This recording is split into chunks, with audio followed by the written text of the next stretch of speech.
Okay, so Michigan literally just gave Notre Dame belt, okay? I want to give a review for the game, so let's get started. Okay, first off, we got to talk about the Notre Dame side, okay? Hannah Hidalgo did not play well, okay? Also known as I have friends who are homosexual, okay? If you know, you know. 12 points, 4 of 21 from the field.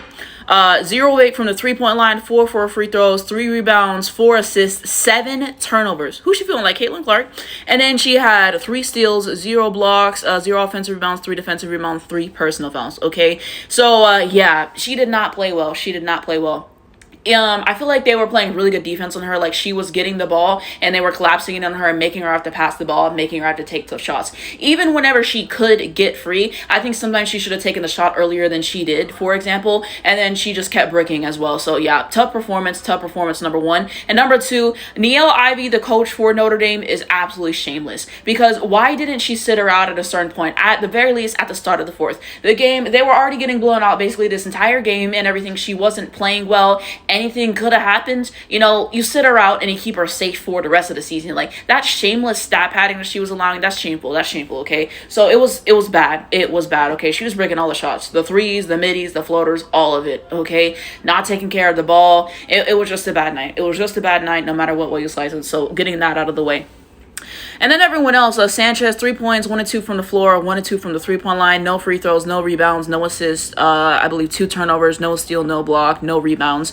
And then we look at Cassandra Prosper, 17 points, 6 of 14 from the field, 0-1 from the 3, I believe 5 of 8 free throws. We got 8 rebounds, we got no assists, we got 3 turnovers, 2 steals, 1 block, 6 offensive rebounds, now that I see it, 2 defensive rebounds, and then we got 4 personal fouls, I believe.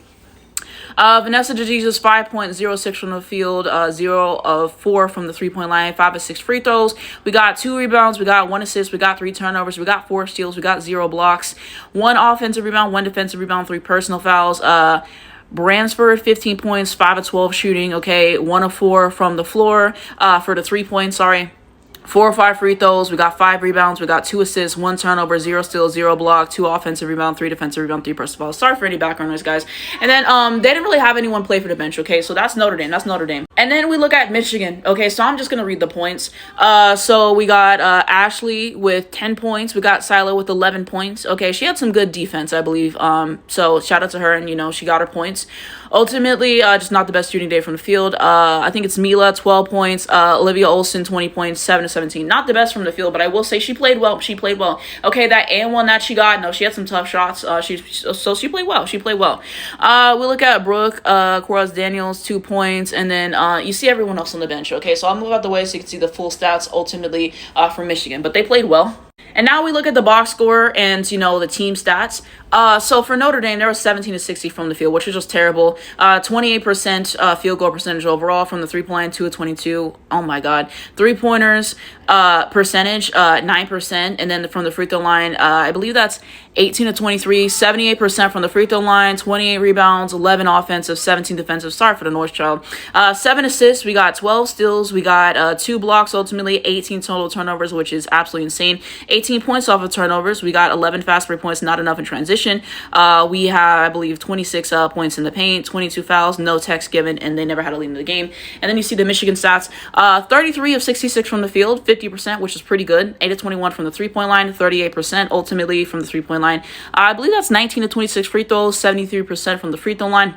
50 rebounds. This is huge. You see the free throw discrepancy, a huge reason why this won this game, which we'll talk about later. But 50 total rebounds, you got 16 offensive, 34 defensive rebounds, which is very impressive. And then we continue on. Ultimately to the assists, 17 assists, we got 11 steals, we got 1 block, 19 total turnovers, 22 points off turnovers, fast break points, we got 18, points in the paint, I believe is going to be 50, which is huge, fouls 20, technical fouls none, and then the largest lead in this ball game was 40 points. So now we talk about why Michigan won the game and why Notre Dame lost the game.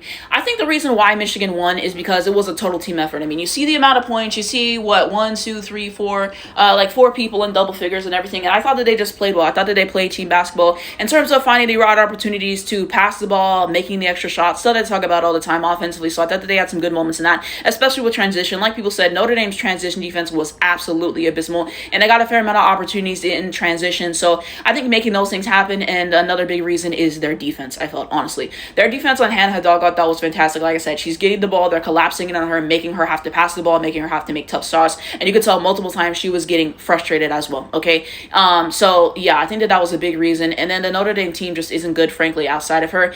So they made sure like they were going to limit her, and let's, like, if you're going to win, make somebody else do it.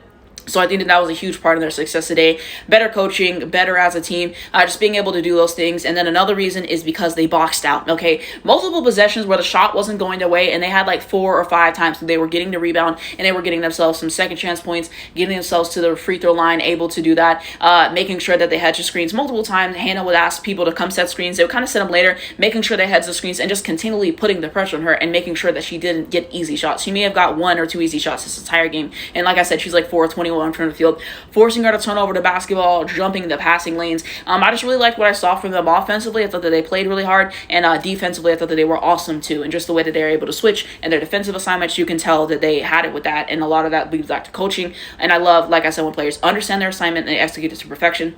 And that's what I feel like this Michigan team did. So that's what they won. I think I can speak for a lot of us when I did not expect this to be almost a 40-point blowout. Okay, I really didn't expect that. And like I said, that Notre Dame coach is just like, she has no shame, because you see getting blown out in the fourth quarter. At the top of the fourth quarter, Hannah shouldn't be playing anymore. At the bare minimum, no. You leave her into stat pad. It just gets to a point. So yeah, like I watched Notre Dame kind of like not paying full attention and everything against teams that weren't really good. So when you watch teams that are good somewhat play teams that are bad, I can't really give a full assessment of it, which is why I haven't reviewed certain teams as I talked about. But I kind of took it with a grain of salt. And then seeing them go against a good team and how much they struggled, how much Hannah struggled, it's just like, she'll probably bounce back the next game. But I mean, good God, it just gets to a point where there was not a shot she didn't like, okay? At a certain point, you got to get more assists, and you just got to play the game smarter. Some of these shots is like you're open for 3. Sometimes you just had to take it there instead of driving and stuff. And then sometimes she would be open waiting for the ball and everything, because she would pass it and then they would come forward, so then everyone would collapse and she would expect to get it back so she could take the 3. They wouldn't even see her and everything. But I mean, the shooting percentage probably wouldn't have made them show.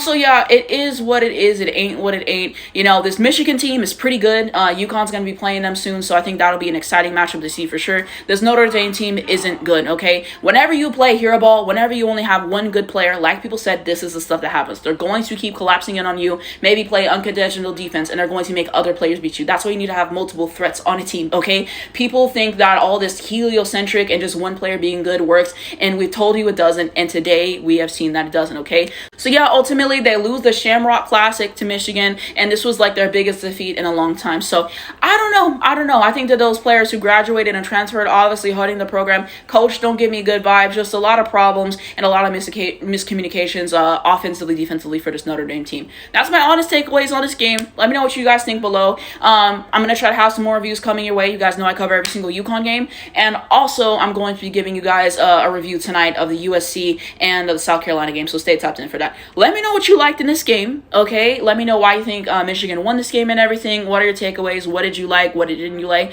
But I'm having a lot of fun watching these other teams, seeing how these other programs run, and finding other players to like. So, we got some good stuff with the Michigan program. But let me know what you think below.